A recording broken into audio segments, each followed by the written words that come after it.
Inspiration for Teachers podcast, bringing you dynamic and inspirational educator interviews. Our fascinating guests share their professional challenges and creative resolutions for success. Discover their workable strategies, ideas, and resources to reach your educational goals. And now your host, Kelly Long. Welcome to another episode of Inspiration for Teachers. I'm super excited today because we're doing something slightly different on the show, and we're going to be having a three-way interview between the two educational thought leaders. First of all, let me welcome our guests. So Tammie Meehan, who is a leading teacher at a rural Victorian primary school in Australia. She's also co-director of AusMinds. And I'd also like to welcome Trevor Regan, who's director of Train Ugly. Welcome both to the show. Great to be here. Thank you. So we're going to be delving into your joint educational challenge today and reveal some of the evidence that you've discovered about giving feedback to learners and having a growth mindset. But before we jump into all of that, let's get some immediate knowledge that I'd like to give to our listeners and some immediate value we can offer to them. So what I've been asking most recently of our guests on the show is something to do with teaching and learning and what is actually quite core to what is teaching and learning all about. So I'd like to ask both of you individually, and you might share some common ideas on this, but in your opinion, what do you think is the most powerful tool or strategy a teacher has in their toolkit to aid learning, and how do we enhance it? How do we get the most out of it? So I'm going to start with you, Tammie, if that's okay. What do you think? I think that giving students choice about what they're doing can motivate them no end. They are interested in what they do. They want to do everything to improve themselves. They like to receive feedback and give feedback and improve, and also joining that in with growth mindset as well. It's really important. Thank you. And Trevor? I think it's definitely the growth mindset. And I think it works as a teacher personally and how they structure their classroom. I think it's the most important tool that you can develop with your students, because it is what causes grit and what helps them become motivated. And on a personal level, it'll help you continue to learn and grow and improve the things that you do, whatever those may be. So I think 100%, I believe like the growth mindset research and understanding how to develop that within yourself and within your classroom is the most important tool for sure. And we're going to delve into that in lots of detail when we get to your specific educational challenge that you're going to share with us today. But before we get there, what we're going to do is we're going to put you both in the center of our educational compass, if there's room to fit you both in there. And what we're going to do in 60 seconds, we're going to ask you what excites you about the education profession, and then also flip the coin slightly and ask you, what would you most like to change? So let's go to you, Trevor. What excites you? And then we'll go to what you would like to change. What excites me is it seems like there's a movement right now where teachers, regardless of where they are in the world, they're ready to learn and ready to improve the things that they do. I think people are becoming more open-minded and more receptive to new ideas and looking at ways to improve things. I think the old strategy of doing it the way that you've always done it is starting to end, and that's exciting to me. And Tammie, what do you think is quite exciting right now? Networking global schools. The world is such a small place now, and schools are hungry to learn from each other and develop and listen to inspiring stories. And there's just everybody's got that attitude now that they want to learn from each other and collaborate with others. And I agree with Trevor that I think the old style is starting to change. There's definitely a shift happening now, and it's really exciting. And isn't this just proof that we're doing it now, having this three-way conversation? And you're in Australia, Tammie, and Trevor, you're in the States, and I'm here in the UK, and, you know, we're bringing our minds together. It's awesome. And we all met on Twitter. I know. Isn't it amazing? How to improve your pedagogy, just go to Twitter. That's excellent. Absolutely. So that's really exciting, and that's the thing that fires us up, and we love it. But there are always the things that we really want to change. And a lot of my past guests that have been on the show, there seems to be a common theme about what they would like to change. But I'd really love to know from both of you what that is. So Tammie, can you tell us what you'd like to change? I'd really like to change the old-fashioned sit on desks and everybody sit in rows and everybody listen to the teacher. I'd like to see teachers become stand side by side with the students, and students have a voice in their classrooms, and they don't have to all sit at the same desks, and they can move around and they can learn from each other and learn about things that interest them. And I'd like to see them always learning something that has a purpose. So, it has a real world application for them, and they get to problem solve. That's what I'd like to see. And do you think that's quite easy to facilitate? I think it takes a certain mindset from the teachers, and I think it takes, they need to be willing to get out there and have a look at other schools that are doing wonderful things and bring it back. And so I don't think it's easy. No, I don't think it's easy. And I don't think, quite often people might walk past and see a room full of students all over the place, and they might think, what is the teacher doing? It's quite easy for a teacher to possibly become lazy, if I can say that, and just let the kids go. But I think they need to remember that they need to be facilitating learning all of the time, and they need to be all over the place helping students learn. And it's not easy, but it is absolutely worth it. Thank you, Tammie. And Trevor, what would you like to change, or do you agree with Tammie? I agree with what she said for sure. And something I would like to add is I would like people to stop and ask why. Why do we teach the lesson like this? Why do we have the desk like this? Why do we do everything that we do?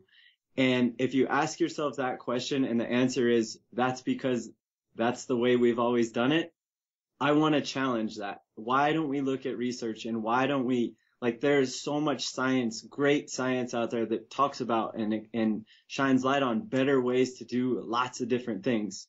So for me, I want to ask why, and then help people become more open-minded to looking at better ways of doing things and then using those. And so it's sort of a pride thing, because to seek out information and change the way you do things, first you need to admit that, hey, maybe I'm not doing it the best that I could be doing it. And that is hard for some people. So I would say stop and ask why, and then have a growth mindset yourself where you're a learner and you're seeking out better ways of doing everything that you do. It's really interesting that you both just said that, because I was speaking with Lisa Hollenbeck, and she's from the National Blogging Collaborative. And in her podcast episode, she was saying that there is a lot of history that is attached to the teaching profession, and a lot of that prevents us from moving forward and breaking new ground and looking at that research and really implementing what works in our classroom. So I find it really refreshing that there's this kind of emerging voice coming out from the profession, that we're all thinking, hang on, why are we doing it like this? Can't we do it better? And can't we do it in a more interesting way? So I love the fact that you both want to change that, and I totally agree with you. So thank you so much for sharing that with us. But could I add one more thing to that? Of course. I also think that we need to create community hubs. So schools aren't just a school in a town, but it becomes a hub in the community that teaches whole communities how to empower their children. So I think schools, they don't really make as much impact on the success of students as they would if the families are involved, and because there's so many other factors that affect what happens to students and their success. So I think if schools can put that message out there, that I think this message has been lost, that it takes a village to raise a child, and teaching them the growth mindset as well, I think is really important. So I think that has been lost in our social societies now, and I think we need to bring societies back to that it takes a village to raise a child. I was having a similar conversation with my deputy head at my school quite recently, and we were talking about the issue of, raising children through the education system and how we can best support them. And there's always that element that's like, well, how do we support families, and how do we influence what's going on outside of the classroom and in the home? And I was saying to him, it's quite difficult nowadays, because what we used to rely on socially, so for example, the church and religion to kind of bring communities together, isn't as strong as it once was. But one thing that everybody touches is the education system. Everybody goes through it. Everybody has an experience of it. So we are more responsible nowadays than probably what teachers were, back in the day. We're not just educating children, we're taking them through that whole social process, and that's a big responsibility. Absolutely. The schools have like a 20% impact on the success of a child, and then the families and their social capital and their social class, they have 40% impact, and then the other 40% comes to the student's mindset and what their motivations are and what their belief in themselves are. That's perfect, because that links in very nicely now to what we're going to be talking about and why you're both on the show with us, and that's a specific educational challenge that you've both experienced. So we're going to be discussing feedback to pupils, and you've both hinted on growth mindset, and I'm really excited to find out more of what you know about this, because I've been experimenting with it in my own classroom. So I've been very much looking forward to this conversation. So before we start, can we just set the scene for our listeners? Can you kind of tell us where this story starts, and then we'll take us through that journey, and then we'll also find out some solutions and how other teachers might be able to think about it in their classrooms. Do you want to start us off, please, Trevor? So the growth mindset concept was created by Dweck, and she has been studying and researching it for decades now. The start of it for me is a really important study that she did on praise. And I guess to give a quick definition of the mindsets, there are two mindsets people can have. And what Dweck has shown in her research is these mindsets play a major, major role on our ability to learn and grow and achieve success in life, no matter what it is we're doing. So one mindset that people can have is a fixed mindset, where they believe that your skills and intelligence and abilities are fixed. So you sort of have what you have. This can be good and this could be bad. It could be you are a math person, or, hey, I'm just not a dancer. People with a fixed mindset believe that those things are set. Now, people with a growth mindset believe that your skills and intelligence and abilities can be grown and developed with work. So these two major mindsets, they do a lot of funny things to us. And I think the most important thing we need to understand is the research that Dweck has done has shown that people with a fixed mindset, their main concern, no matter what it is they're doing, their main concern is looking good and seeming smart. So when they're in a situation, their main concern is, how do I look smart and how do I look good in this situation? Now, someone with a growth mindset, their main concern is, how do I get better and how do I learn and grow, no matter what situation they're in? And these main concerns are what they're sort of the root cause of lack of motivation or grit or lack of grit. And the research that she's done is absolutely incredible. There's a lot of great videos out there that I would highly recommend watching. But what we want to talk about today is sort of the feedback and praise side of things. And Dweck did a really, really powerful study where they looked at over 400 fifth grade students. And what they did is they gave all of them a really, really easy nonverbal IQ test. After the test, they divided the students up into two groups. One group was praised for their intelligence. So everyone did really well on this easy test. So for the first group, they said to the students, wow, you did really good. You must be really smart. So the praise was directed at their intelligence. The second group was praised differently. They took this group and they said, wow, you did really good. You must have worked really, really hard at this. So they were praised for their effort. So after that, they gave both groups an option of a second test. So one option was, hey, we have another test and it's going to be a lot harder than the first one, but it'll be a great opportunity to learn and grow and challenge yourself. Now, the second option is going to be another easy test, just like the first one. You're surely going to do well on it, just like you did the first one. So this is the crazy part. The group that was praised for their intelligence, 67% of them, nearly 70% of them, chose to take the easier test. Wow. Why do you guys think that is? Because they were scared of failing. Right. Didn't want to look silly.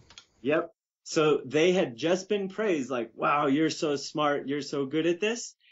And in their mind, they entered into a fixed mindset where their main concern became looking good and not changing like that perception that people have of them. So 70% of them took the easier test. Now this is interesting. The group that was praised for the effort, 92% of them chose the harder test. That's incredible. That's awesome. And if we just take a step back and look at that, we know as educators that the harder test was a better opportunity for them to learn and grow. They were going to be stretched, they were going to be challenged, and 92% of those kids took on that challenge just because of the way that they were praised. So they took it a couple steps farther.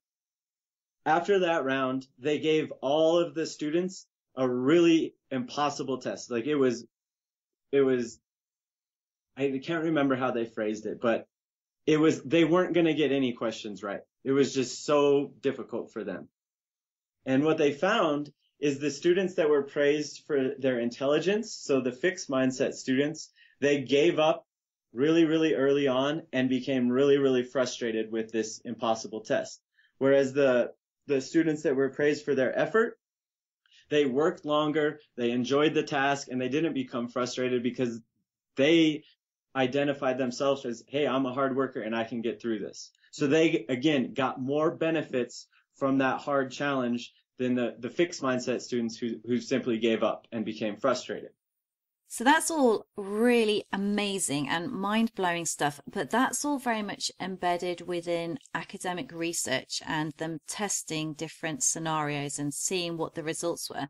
How do we take what Carol Dweck has found out about feedback to pupils and setting scenarios? How do we take that and how do we implement it into the classroom? Right. So what we need to take away from this is one simple phrase had a big time impact on those students' abilities to learn. And so if we take that and look at the big picture, imagine how much of an impact the feedback a student hears, how big of an impact that has on their life, like in a year or in 10 years in school. So what we need to do is talk about the types of feedback. And when we understand the types of feedback, we can have a better idea about how to teach it. So through her research, Dweck has shown that there's 3 ways to give feedback. And when I say feedback, I'm talking either praise or if something went wrong, critiquing. There are 3 ways to do it. You can praise or critique the person. So that would be, wow, you are so good at this. You are such a good dancer. Or you are so good at drawing. Or you are not very good at math. So that is praise or critique that's directed at the person. Another way is to praise or critique the outcome. So that would be, wow, great job on that test. That's a very good score. Or that was a really bad job during the play. That wasn't your best performance. So you're giving feedback on an outcome. Now, the third way is to praise or critique the process. And in this strategy, you say, wow, you did great on that test. You must have worked really, really hard. Or, wow, that was a really great performance. How did you do that? How did you prepare for that performance? And this feedback focuses the student or colleague on the process. What led to the outcome? If it was a positive outcome, what are the things that you did to prepare yourself to perform so well? And if it was sort of a negative outcome, we can look at the things that, hey, maybe we should do this differently next time. So, yeah, go ahead. Sorry, Trevor. So we need to be focusing on the process. Exactly. So what Dweck showed in that study was process praise is by far the most effective, because if you praise or critique someone personally, or you praise or critique the outcome, you're putting them in a fixed mindset where their main concern again becomes, I need to look good. So if you praise me for being a child prodigy and being really, really good at math, that's to me saying, I need to avoid not being good at math. And that means I shy away from anything that's a challenge and I play it safe. So I have a fixed mindset. And what they've shown in this study and many more is that when we give outcome feedback or person feedback, we're creating a fixed mindset attitude within our students. Okay, so you guys have put this to the test, I believe. Is that correct? Okay, so we did our research and we understand that there are three types of feedback, and we understand that the person and the outcome feedback are destructive, while the process feedback is very, very beneficial, and it'll help create a growth mindset within students. So what we did is we put up on my website a really simple feedback form that people could download, and they downloaded the form, and all they had to do was track all of the feedback they heard for an entire day. And we arranged it so they could say, like, okay, this is what was said to me, and it goes in a person category, outcome category, or process category. And it also tracked like the source of feedback. Was it from a teacher or boss? Was it from a parent? Or was it from a coworker, friend, or peer? So we had hundreds and hundreds and hundreds of people download this sheet and track their feedback throughout the day. And what we discovered was pretty crazy. First, the kind of like the big thing that we saw is 47% of the feedback that a student hears throughout the day comes from their peers.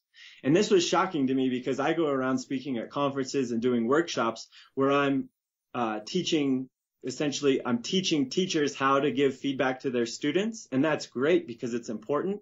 But nearly half of the feedback that the students get is coming from their friends. So what this showed us is we need to do a better job of educating students about how to give feedback to one another. So can I just interrupt, Trevor? Was that feedback in a kind of off-the-cuff comment kind of way that, you know, it happened in the corridor, a kid said this, or are we talking about feedback that pupils were giving to each other within a structured lesson? It was just sort of conversations throughout the day. Wow, you did really well on that presentation, or you look really nice, or whatever. Okay. So it's just any sort of feedback on the things you do during the day is what was measured. Okay. So then this is the scary part. We measured the types again, the person, the outcome, or process feedback. What we found is 38% of the feedback that people hear throughout the day was directed at them as a person.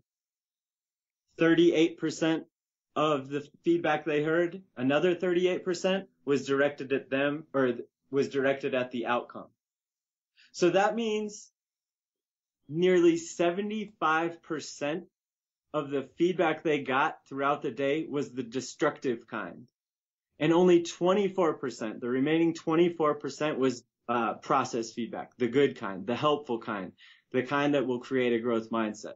So this was, I think, a huge moment for both of us where we're like, okay, there's all this research and data out there about the power of feedback and how important it is, or how destructive it can be. And 75% of the feedback people hear is the wrong kind. Wow, that's a big mission in trying to change how to give feedback. It proves how important it is, doesn't it? It does. And the thing is, I think when you're going through teacher training, you know, feedback to pupils is something that you cover, but, you know, you don't go into a lot of detail about it. You know, we're always trying to give it in a positive way, but the real impact of it, I don't think we kind of get much training on that. So how did you take that information and how did you trial it or investigate it further? Okay, well, a few months ago, after talking to Trevor and we put this study together, I'm actually a prep teacher, so I teach 5 and 6 year olds, and we decided to do a project with the students, and it was about bugs and insects. And our goal from that was to, first of all, choose a topic that the students love, and what students of that age don't love bugs and creepy crawly things. And then our next goal was to model peer-to-peer feedback to the students and explicitly teach it to them. And they were learning that while they were doing a topic that they loved. So to go about that, all of the students selected a creepy crawly that they wanted to learn about. And then they were each given an authentic photo of that creature. And the goal was to draw it like a scientist would. So the goal wasn't just to draw a creature that has rainbow-coloured bodies and googly eyes and all those sorts of things with smiley faces that they usually do. Their goal was to draw like a scientist. And can I just interrupt you, Tammie? Did you use Austin's butterfly? yes, it is an excellent model and it was brilliant. And the children they wanted to watch that over and over again because they could see themselves in those children in the video. So it was a wonderful model. And then all of the students were grouped into feedback teams. And we explicitly taught them how to give feedback. So we made it explicit that they needed to have specific feedback and they needed to be helpful and they needed to be kind. And the helpful part was the process on focus. So they learned how to do that. And then in our feedback teams, we had about 3 or 4 students in each team. They used the authentic models of the pictures of the insects that they wanted to do. And each day, we joined together in our groups and they gave each other specific, helpful and kind feedback to help the students. And the results were amazing. There are examples that our listeners can listen and can look at if they want to, that they got their feedback and they were very, very happy to do multiple drafts. So most of them did about 5 attempts at drawing their insects. And we were just blown away by the progress that was shown. So the first pictures were the typical sort of pictures that a student who's aged 5 to 6 would draw. And by the time they were finished after their 5th, they did have scientific drawings that were amazing. And how does that all, in terms of the feedback that they were giving to each other, how did that all link back into what Trevor was saying about growth mindset? Did you actually teach them about growth mindset, or were you specifically focused on instruction of feedback and how to give peer-to-peer feedback? We have absolutely been teaching them growth mindset. So that's very explicit in our classrooms. So they have learnt about fixed mindsets and growth mindsets, and they've also been learning the neuroscience of the brain so that they understand how their brains work, and they understand that if they practice, they're going to build the myelin in their brain, and that's going to help them remember and learn better. So all of this sort of thing joins together, and we have students in our grade and their favorite word is yet. So we've brought that in. I can't do it yet. And they say the same thing while they're doing these drafts. I can't do it yet, but they know if they keep trying, they know if they keep working at it, that they will be able to. And they know that they can achieve things, and they're all willing to give things a go. That is so interesting, because I have very recently, and I'm even this week, have been looking at growth mindset with one of my sets that I teach. And it was very interesting because I was showing them about growth mindsets, and we started off by looking at their mindsets and judging what their mindset would be and their outcomes from the questionnaires. And I was quite taken aback because the majority of them, I would say about 95% of them, came up with a growth mindset. And I was like, wow, that's really impressive. These kids, they've got this growth mindset. It's wonderful. But then I turned around to them and I said, so, okay, put your hands up if you had a growth mindset. And they had their hands up, and I said, right, now put your hands down if you can't do maths. And I'm not joking, half of the group put their hands down. So that was quite striking to me, because I thought, well, okay, it all depends on the situation and the scenario that you're in as to whether you have this kind of growth and fixed mindset. So what I'd be really interested to find out from you both is, how did you teach to the children, or maybe you have examples that you can share with our listeners? How did you get them to understand that just because you've identified that a growth mindset is good and they might have a growth mindset, that's not fixed and that's not permanent, and it can change according to the circumstances you're in? What did you do to make them recognize when that shift is happening and how to address it? For me, with my students, the neuroscience videos that I showed them were actually probably more powerful in conjunction with talking about fixed and growth mindset. They were very powerful. I think my students can visualize what's happening in their brains. And every time that they do find things a little bit difficult, and we talk about making mistakes all the time, and they know that they learn from mistakes. So it's just constant revision every day. The language in our classroom, the words we use, are all growth mindset and process related language, so that it's just become a normal thing for them now. It's just ingrained in them that that's the language we use in our classroom, and it has made an impact. I agree with all of that, and I think it's important just to say it and tell them, like, you're not just a fixed mindset person and you're not just a growth mindset person. It shifts, and in different situations in life you can be on different ends of the spectrum. But the key is, if you teach the mindsets and you teach the characteristics and you teach what causes the mindsets, students they can sort of self-diagnose. Like, when you feel a lack of motivation or you feel like giving up, before you know anything about the mindsets, you just give up. You're not motivated. But when you understand how this all works, you understand that, hey, that is just my fixed mindset and I can change that. Because the key here is to understand that it's mindset, and you can generally control the way that you think. And so it's important to tell them you're not just one or the other always. And I share a lot of stories about, like, in different situations in my life, I've been very growth mindset with sports. But with dancing, I've always had a fixed mindset. I never thought I could be a good dancer. And you look like a dancer to me, Trevor. And so, like, I would avoid it by all costs. And so what I did is I did a dancing case study for a month and learned to dance in a month and did it in a conference in front of 500 people. And so that case study was pretty effective at showing students, like, hey, I've had a fixed mindset myself, and this is how I got over it. I think that's important. And one more thing that I think is huge for the students to realize is it is so easy to have a growth mindset when everything is going well. It's a little more difficult when things start to go wrong and when you're making mistakes, but that's when it matters the most. It's really important to help students develop a growth mindset when things are hard, because that's when it's the most beneficial, and that's when it's going to help you become more motivated and not want to give up and find the lessons in any situation. So it's important to talk to them about that as well. And then, like Tammie said, the neuroscience, we have a pretty cool video that we put up that talks about the brain and how it works. It talks about the amygdala, or as some people call it, the lizard brain. And we found that this is powerful to teach the students, because it explains why you get that pit in your stomach and why you get scared and nervous before you try something new. And we found that it helps students because they're like, wow, everyone feels nervous, and the reason I feel nervous and scared isn't my fault. It's just part of my brain, and it's how I'm built.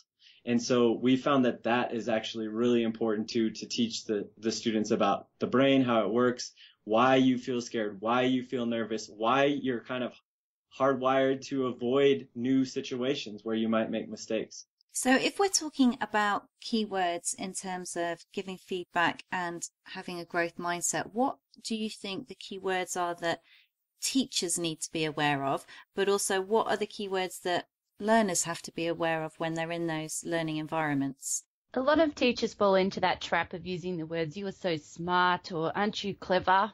So I think the key words are making sure that the teachers say you worked really hard to do that, or you practiced a lot to be able to do that.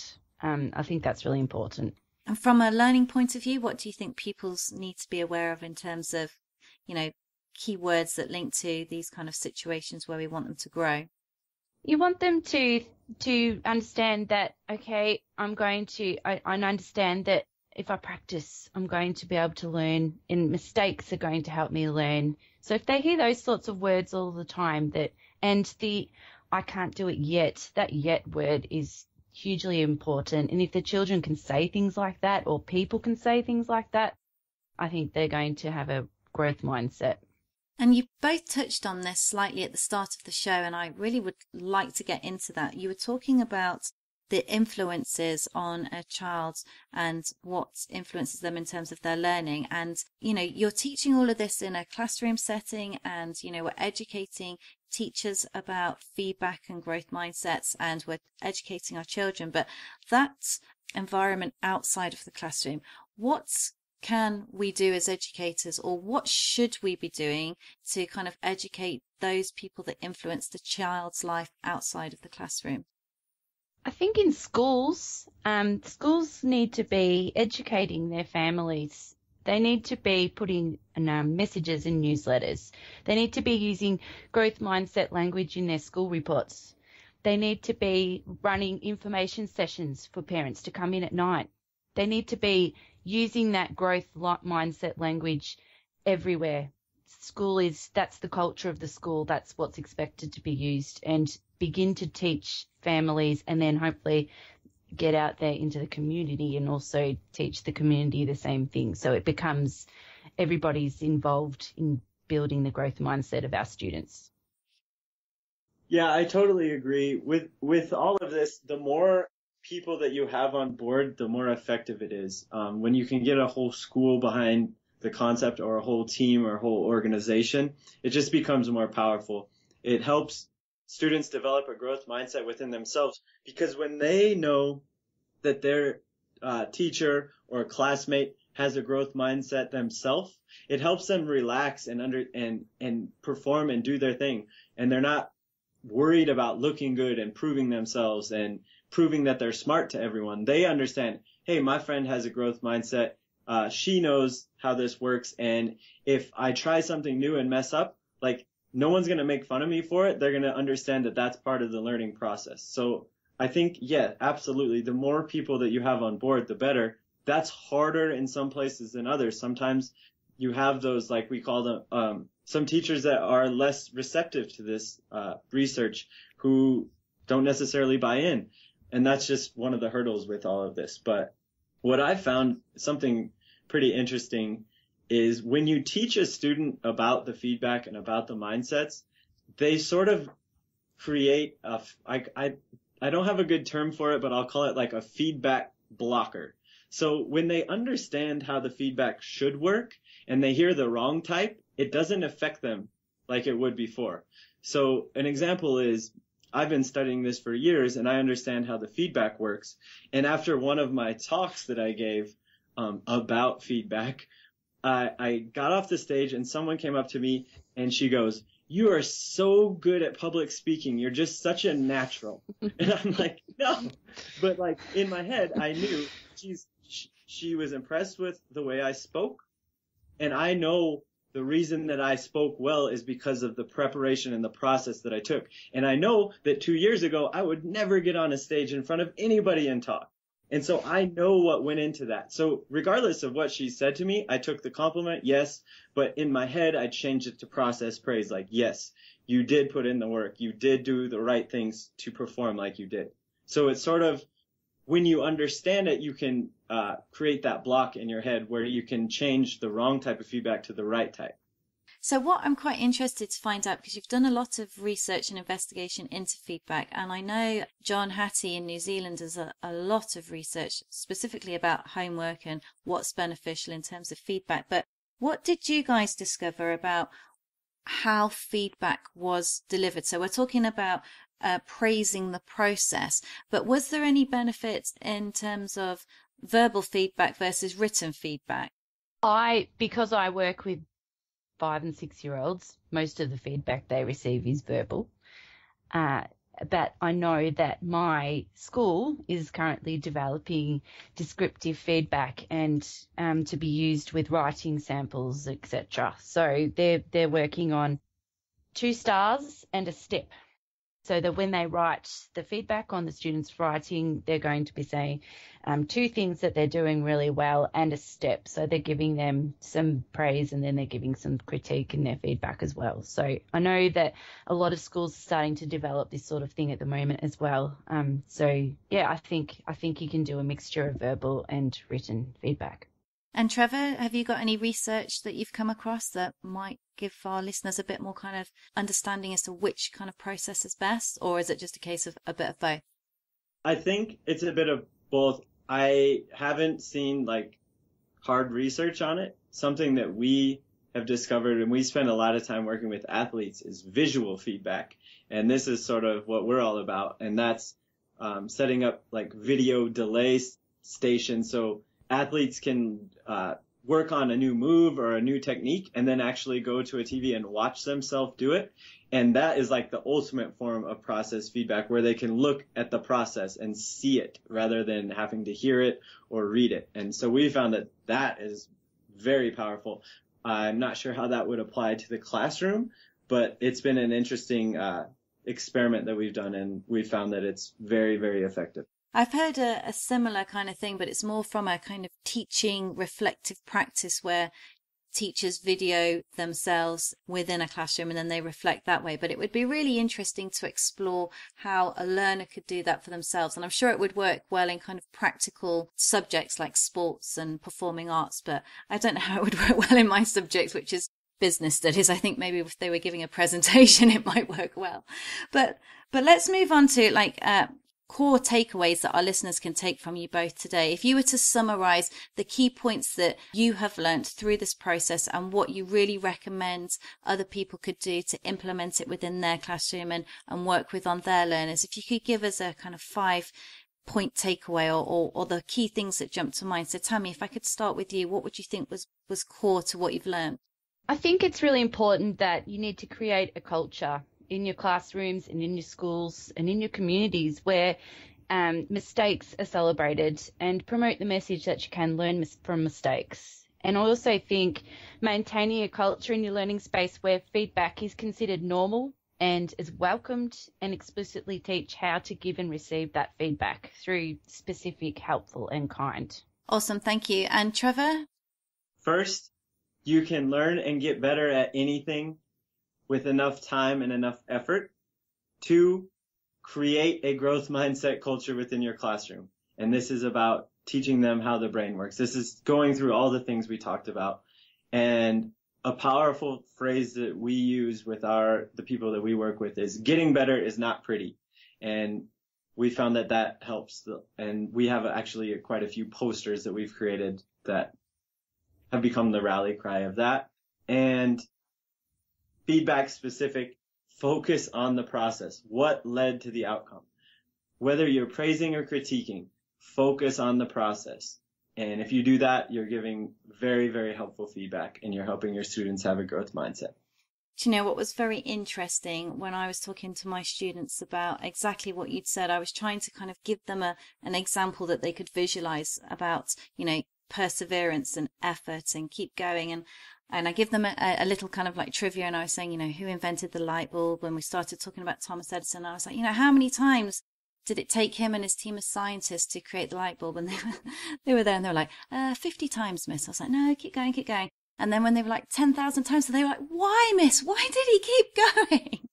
And I was like, but aren't you grateful that they did? I mean, look what they've done. They've changed the world. So I think embedding that idea into children, it's so important. And what you were saying, Tammie, as well about the wider community, it's so important. So thank you both for sharing that with us. We've learned so much. But what we're going to do now is we're going to kind of take some more from you and get some more value so that we can share it with our listeners. But we're going to look at the inspiration round now and all of the resources that you can share. And what we'll do is we'll put that all on our podcast resource page on our website so everyone can access the links that you share and the resources that you recommend.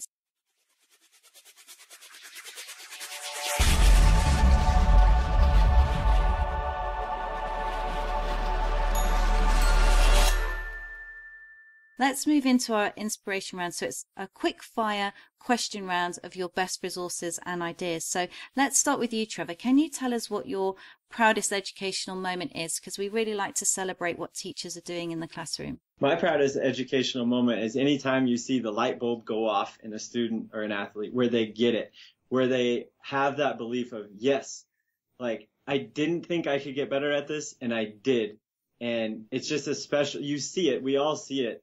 And for me, that's like, I don't think I can just pinpoint one because it happens quite a bit. But when a student gets it and they develop that belief within themselves that, yes, I can get better if I work hard at anything, that for me is like why I do what I do.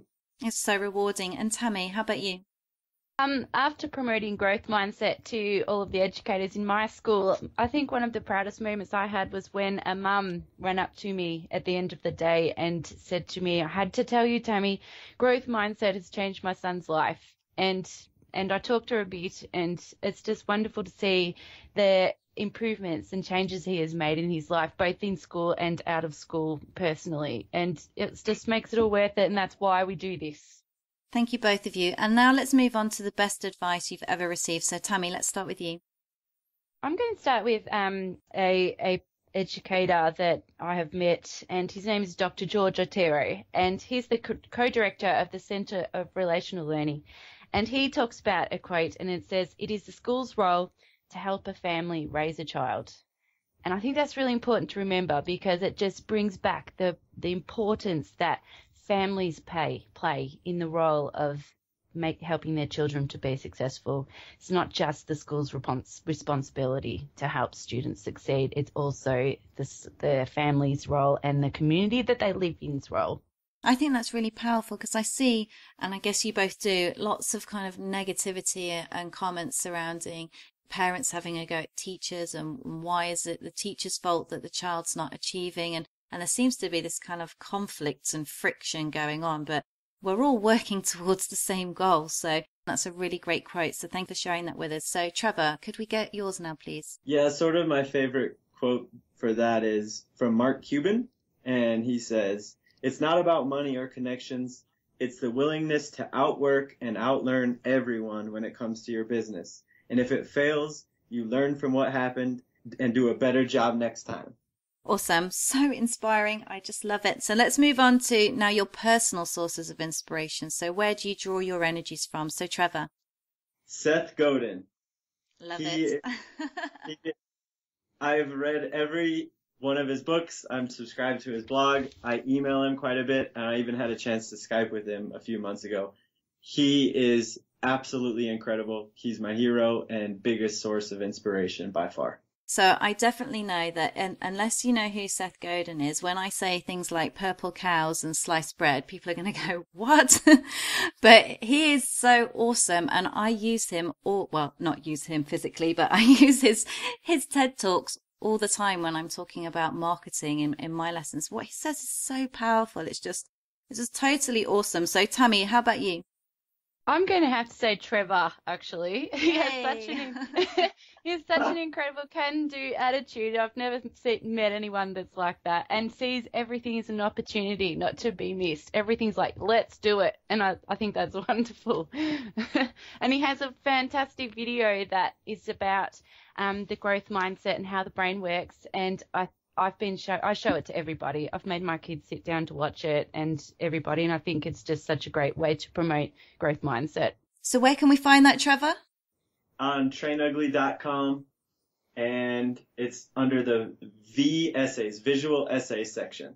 Awesome. So we'll direct all of our listeners to that so that they can investigate it a bit more. So thank you both of you for sharing that with us. So what we're going to do is just move on to a educational habit that has worked for you time and again, and we're really going to put ourselves in this kind of like growth mindset where we're learning from you both. So let's go to you, Trevor. What has worked for you over and over again that you think other people could benefit from? Okay, I'm going to go Seth Godin. Dancing with the lizard brain. So this again is like the lizard brain is why we fear things and why we resist trying new things. And so since my discussion with Seth, where he introduced me to this idea, now I look at every time someone asks me to do something or I'm thinking about trying something and I feel that little tingle in your gut where you're scared, I know that it's important and I do it no matter what. And so that's what Seth calls dancing with the lizard brain. When you feel that fear, it means you're onto something and you go for it. So that's my strategy and I love it. Awesome. Thank you. And Tammie? I think definitely finding out what motivates and interests the students and using that to empower them and direct them in their learning.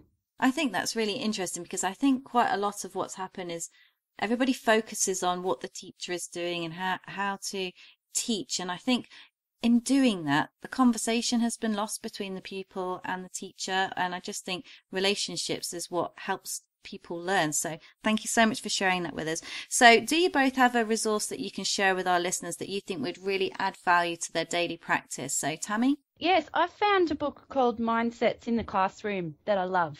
It's by Mary Kay Rickey, and it's an excellent resource. It's just great. It talks about building cultures of mindset in schools, ways to bring in parents, and things you can do in your classroom and make it practical. I love it.